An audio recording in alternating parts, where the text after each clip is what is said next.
News आएको थिएन।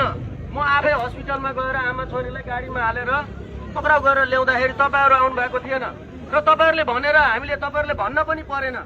हामी गरिरहेछौँ, हामीले एकदमै गम्भीर रूपबाट अनुसन्धान गरिरहेका छौँ। यसमा तपाईँहरूलाई यहाँ लास बुझिसक्यो भन्ने किसिमका कुनै पनि किसिमको दुविधामा नपर्नु होला। अहिले पोस्टमार्टम भएको छैन, पोस्टमार्टम गर्नुपर्छ।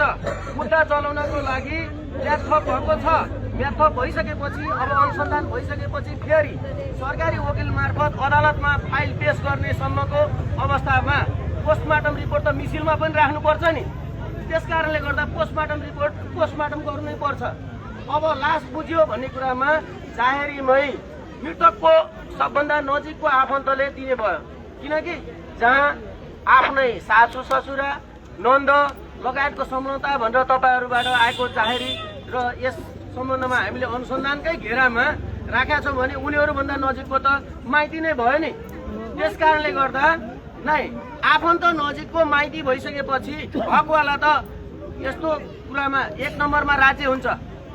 किन भन्नुहोस् न, आफैले जन्माएको आमाले पनि आफ्नो बच्चालाई मार्ने अधिकार त छैन।